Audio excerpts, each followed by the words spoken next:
السلام عليكم ورحمة الله وبركاته. ازيكم يا حبايبي؟ عاملين ايه؟ يا رب دايما في احسن صحة واحسن حال. النهاردة هنعمل ايه؟ هنعمل الجبنة الكريمي بطريقة بسيطة وسهلة وما فيهاش اي حاجة خالص. ابسط حاجة انت ممكن تعمليها من الجبنة القريش. في ابسط من كده مفيش. طبعا انتوا عارفين ان ولادنا كلنا ما بيحبوش الجبنة القريش، فاحنا لازم نخترع ونحط فيها شوية اختراعات كده عشان يحبوها. تعالوا اقول لكم هعملها ازاي وبطريقة بسيطة خالص. اول حاجة هنجيب جبنة قريش الكم اللي انتوا عايزينه. انا جايبه في حوالي في حدود مثلا كيلو. ماشي، دي ايه بقى؟ ده وش اللبن. قعدت احجز فيه لحد ما عمل تقريبا بوله كبيره. جيت رحت مقطعه الجبنه القريش عشان اسهل بس على الكبه، مش اكتر من كده. جيت قطعتها قطع كده يعني، عادي عشان نسهل على الكبه، بدل ايه ما تبقى تمشي فيها بالعافيه يعني. نقطعها كويس جدا كده زي ما انتوا شايفين، وهنروح على الكبه نقطعها او نفتفتها. تمام. جيت بعد كده اهوت، بعد ما حطيتها اهو زي ما انتوا شايفين حطيتها دلوقتي اهو. انا ببين لكم ازاي انا بهرسها بالشوكه للتسهيل بس مش اكتر يعني. دي حاجه راجعه لكم انتوا، بس انا بعملها عشان اسهل على الكبه بتاعتي، عشان ما لا قدر الله ما يحصلهاش حاجه. تمام. هنبدا ننزل كده في الكبه واحده واحده، لان برضو الجبنه القريش ما بتبقاش ايه يعني طريه قوي، فممكن تاثر على الكبه. فانتي بتنزلي عليها كده اهوت عشان نهرسها.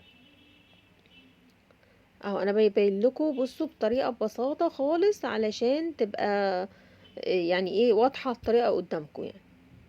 اهو بعد ما نزلت بيها كلها كده هبدا اضربها في الكبه ونشوف احنا هنعمل ايه. اول حاجه اهو ضربتها في الكبه، ويعني ايه عشان انا عايزاها توصل لمرحله الفتفته كده وتبقى ناعمه وتجسيها. لقيتها عبارة عن ايه، فيها زي ترميلة كده يعني، ما نعمتش كده زي الجبنة الكريمي. فجيت رحت نازلة بالقشطة اللي انا مجمعاها. بصوا ما شاء الله لا قوة الا بالله، بصوا جميلة ازاي، خطيرة يعني. تنزلي بيها كلها وتضربيها برضو معاها في الكبة. في اكتر من كده سهولة مفيش. بمسكها بعد كده اهوت، انزل عليها في الكبة واضربهم مع بعض كويس قوي اهوت. بص انا ببينها لكم من قريب. بنزل عليها بقى بالكبة عشان تنسجم مع بعضها كويس جدا يعني. بص الجبنة الكريمي عبارة عن ضربة كويس جدا في الكبة، زائد الطعوم اللي انت عايزاها بشيدر تمام، عايزاها ببسطرمة تمام، عايزاها بالقشطة زي ما انا عاملاها النهاردة، ده كده تمام قوي. بس انا بحب طعم القشطه ليه؟ لان القشطه ممكن تدخليها في مكونات كتير يعني. انت ممكن تعملي زي ما انا كنت عامله كنافة وتحطيها في النص بتاع ده قشطة عادي سهلة يعني. ده جيت بعد كده هو حسيت ان هي تقيلة على الكبة، رحت جاية حاطة نص كوباية لبن.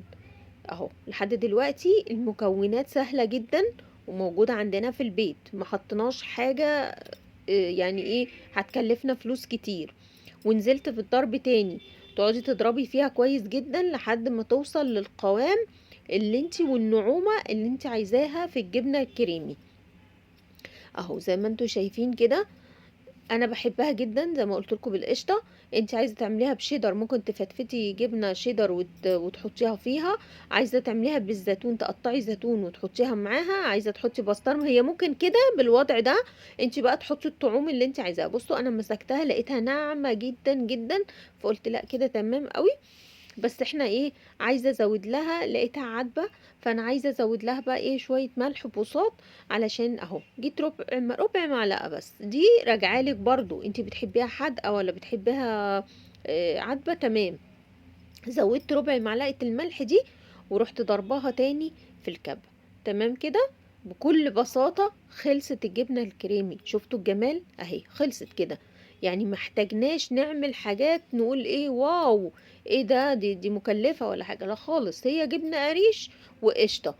تمام. حتى ما حطيتلهاش زيت. انتوا لو لاحظتوا ان انا ما حطيتلهاش زيت ولا اي حاجة خالص. انا حطيت لها بس يا دوب حوالي بولة قشطة، وحطيت لها نص كوباية لبن علشان حسيت ان القوام بتاعها تقيل جدا. اهو جيت فضيتها بعد كده في البولة. حطي بقى من دلوقتي، حطي الطعوم اللي انت عايزاها. قطعي بسطرمه وحطيها فيها، قطعي زيتون اسود او اخضر وحطيها فيها. انا حطيت فيها على فكره شويه حبه البركه برضو، كانت جميله جدا. تمام.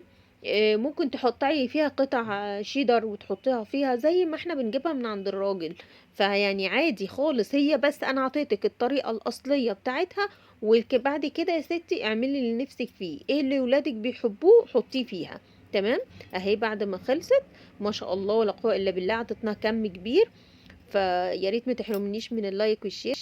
يا احلى متابعين في الدنيا، متابعين مطبخ على قد ما اوسم مع امل. ودلوقتي وانا بزينها اهو قدامكم بحبه البركه. دي بقى التزيينات دي براحتك انتي وراجعالك انتي، والطعوم برضو زي ما بقول لكم. انتي تزينها زي ما انتي عايزه، ما تحرمونيش من اللايك والشير. يا احلى متابعين في الدنيا، متابعين مطبخ على قد ما اوسم. باي باي.